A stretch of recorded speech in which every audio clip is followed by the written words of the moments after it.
Hello, everybody. Welcome to edition 1 of Menasa's overview on the tech services world, particularly out of Pakistan, and addressing other countries and other issues. Our first guest today, Mr. Taha Anis, a syndicator of services companies out of Pakistan, and happily my partner. So from the TBS, the Boring Syndicate. Welcome, Taha. Thanks for coming on today. Thank you, Faruk. I hope you've been doing well, running Menasa and working with all the amazing partners. I have been, and I think great minds think alike because we both decided to wear the same color shirt today. Very interesting. I think my background has a lot of green as well. That's the color for the event. We're going to match well today. So, to set the premise for folks, look, some of you may know me from TechCheck. I did that for a while. We covered the Pakistan tech startup ecosystem. That now has morphed into Menasa. Just a little information for folks out there. Menasa BD provides business development services for Pakistan-based tech services companies that are looking to enter the US. Our focus is usually smaller shops, boutiques, and maybe mid-tier companies that have been around for a while and looking for a new lease on life when it comes to the US for business development. Taha, I don't want to take your thunder away, but maybe a quick intro on TBS would help people understand the context. Super. So the Boring Syndicate, the story really started off doing syndications for early stage services founders. That's where we thought we were adding value to founders who wanted to start their own journeys, right? To de-risk that part of journey for a lot of founders. And along the way, we realized that there's more that we can offer. And we are really morphing into a venture studio now for early stage founders. So there's not just capital, but alongside that, we built a great team that supports our founders in building a 0 to 1 business in the services space. Excellent. Well, we've definitely seen that in our linkage together. And so on the back of that, Taha, I think folks are, coming in, they're trying to contextualize, hey, why should I watch this, right? So first of all, if you are a services company based out of Pakistan and looking to extend yourself and get more traction in the North American marketplace, then we're definitely going to be able to help you from that perspective. So I think feeding into that, Taha, I wanted to kind of let you start the journey for our mission, right? Tell us a little more how we kind of connect to it. I think I'll also take a step back to help, I think, everyone understand why something like ES needed to exist in the first place, right? So we started when venture investing was at an all-time high. The name, the Boring Syndicate, actually came as a joke, right? Because this was everything boring about the technology space at that point in time. People thought services businesses are boring, they're cash flow businesses, they're not multi-X's value generating businesses. And that's where we thought that there is great potential to back and build such founders and companies from Pakistan, because we really lag behind that curve in terms of our technology exports and continue to do so, right? And that's where we thought this needs to exist. I think very early in that journey, I met you on TechCheck. And that's where one thing that kept bothering me was that in Pakistan, a lot of these companies, even the more successful ones, have not been able to build a repeatable acquisition engine for themselves, which essentially meant that a lot of founders were actually just depending on their own networks. So if they were coming from high pedigree schools or had worked in the US, had a certain network, so they were just leveraging on that to build their companies. So there was no longevity that I could see in a lot of these cases, and that's what we early on discussed as well, that there needs to be a structure in place which helps Pakistan-based companies access US-based enterprise markets. That was another learning for me, by the way. So for a lot of us, we thought that acquisition for a services company really comes through Upwork or Fiverr or through paid marketing, and that was the world, let's say, in a little bit pre-COVID and post-COVID, where a lot of demand surged in the startup space, which essentially meant that acquisition was a lot easier using these tools. It really comes to enterprise technologies, we really lack, right? Because you've been in this space for almost 2 or 3 decades now. And you see how few of those Pakistani services providers are actually entrenched into some of these networks, right? And that's, for us, that's very painful to see as well. Like, while we're building this, that element does not really exist, which is why we sort of connected on that and thought Menasa might be a good idea. How about take some of these companies to the US, help them interface with customers there, and see what happens? Yeah, very true. And I think it was interesting. What intrigued me the most is how effective a lot of our services players are, right? When they land, and why we don't get traction. And because I'm in this environment, I'm obviously biased, right? Because I am biased towards Pakistani companies and Pakistan services plays. But the reality is where we don't necessarily manage ourselves well is the selling process, right? And that's what you and I came to a conclusion on and said, let's try this. So I think one of the things that I learned from a use case perspective was, we're really, really good at kind of building up a structure and then having the talent pool and then wanting to go pursue. But then we really stop short of, okay, now we got to pursue, we got to invest. Oh, we got to invest to pursue? Why would we do that? We have all the talent. Why isn't the business just coming to us? So I think people, and the North American market is hyper competitive, right? And people know that. And in order to be successful here, you really have to put yourself out there continuously.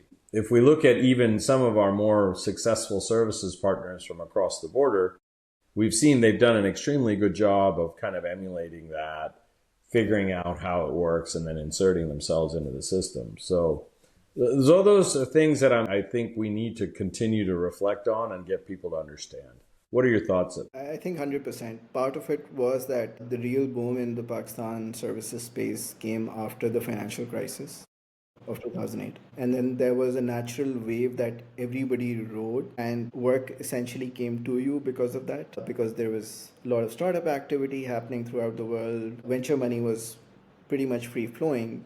So the technology services space really just focused on that mostly, right?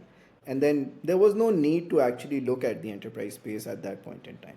Now, when the world has changed significantly, you see that we are almost nowhere in the enterprise space. So, which is why, I mean, you've seen it, like our readiness when it comes to actually interface with such enterprise customers, that's not there, right? We have to sort of go through the experiences. We've seen in Menasa as well that some conversations have actually failed, where essentially the partner was not really ready to sit in front of an enterprise customer and be able to do effective pre-sales there.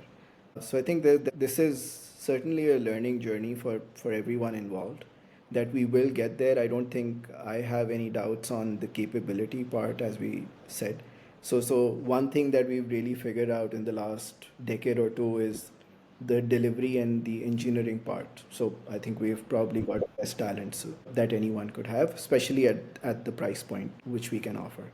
The rest of the things in terms of how we position ourselves, what do we say to the end customer, what are we selling, I think those are the places where we really need maturity.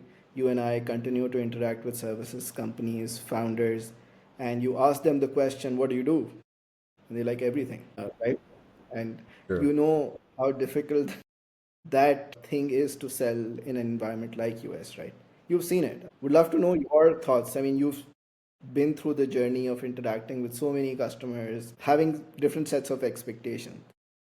What have been your challenges when you sort of put them in front of a US customer?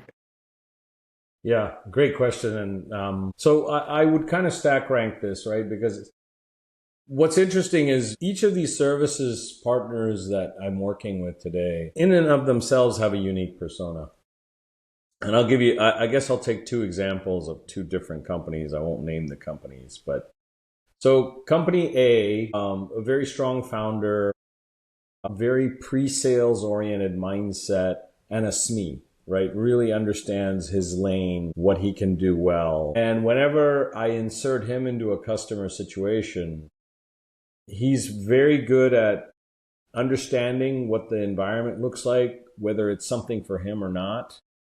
And then if it is, he's really good at just kind of making the moves to make sure that he's considered accordingly. So what I've seen with that situation is there's two unique characteristics. One is the SME capability, right? Because then people respect the knowledge, and he's got a pedigree in that space, and he didn't stray from that. He could have gone and done anything, but I'm sure he said, no, I'm doing this. And then secondarily, his just innate understanding of how to pursue and tackle and, overcome objections and hurdles to get to a point where there is a business capability, right? So that is, in my world, the ideal situation. So, and interestingly, this person's not ever worked professionally as a salesperson. So there's just some innate capabilities that he has that have worked.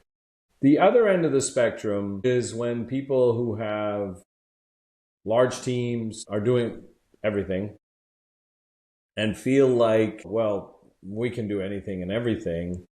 And why do we need to sell, right? People will find us and give us business. I think the reality check came post-COVID when everything started slowing down and people are like, well, we don't have any inbound lead flow anymore.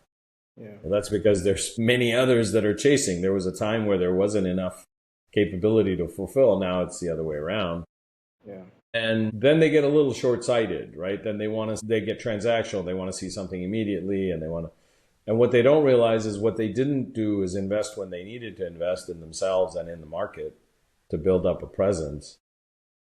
Now they're dry pipeline. So these are the extreme variances. And then I have obviously the extreme on the other end doesn't last long with me because it's not going to work, right? I'm not transactional and I don't close deals. I set people up.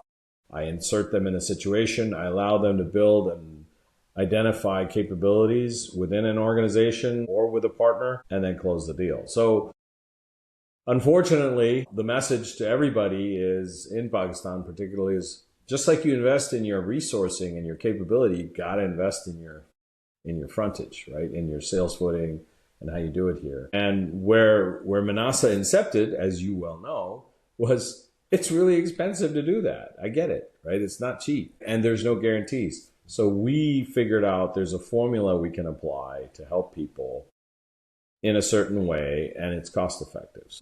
The only other thing that I would really emphasize to people in Pakistan is we want the business in North America. I get it. That's like, hey, that's beautiful. But you also have to figure out how to insert yourself in this environment, right? And spend the time and energy to learn and understand how people here operate and think, right? It's important to do that. We kind of get stuck in our little swim lanes and say, well, and I'll give you an example. So I had a very, very interesting interview for a salesperson, right? And Pakistan based and had been calling on, US companies, showed a lot of success on paper. I couldn't have a conversation with this person because they were just firing, right? They wouldn't listen to me.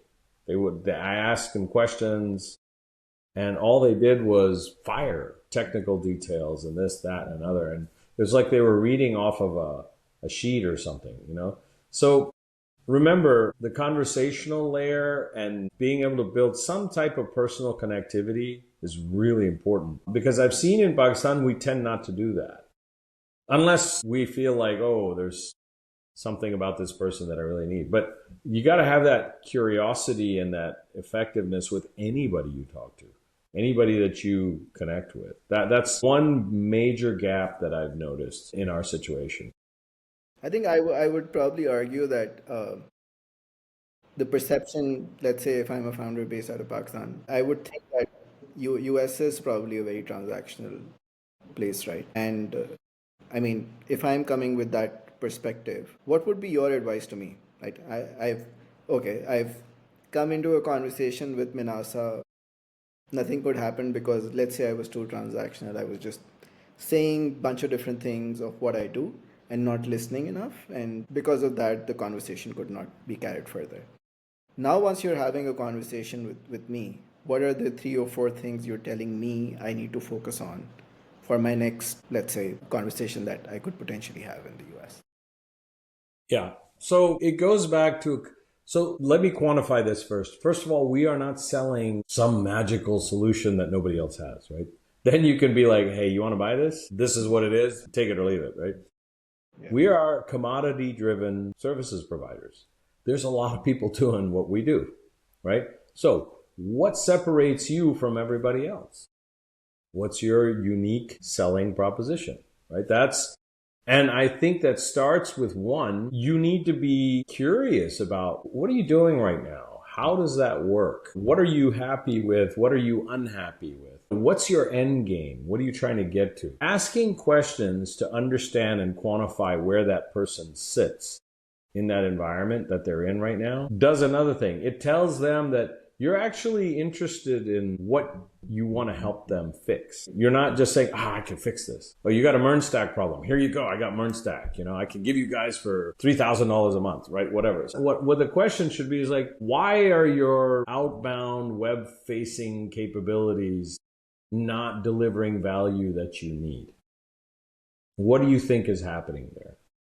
Is it you as a company? Is it the technology you're using? Is it the way you see? And then people start to understand and think, oh, this guy really wants to understand my business and how things work. So, okay, yeah, let's continue. Okay, yeah, keep telling. Eventually, you're going to get to a point where you could prescribe and say, you know what? After this conversation and this discovery, we figured out this. Maybe this is a way you want to move forward. And oh, by the way, we've done this here, and here's how it helped them. And that's what it really boils down to in the end. What is that value proposition for them? We don't think in terms of that. We just think, hey, I can. You're spending $8,000 a month. I can do it for $4,000. So can 1,000 other companies, right? So, but why you? Yeah. Yeah.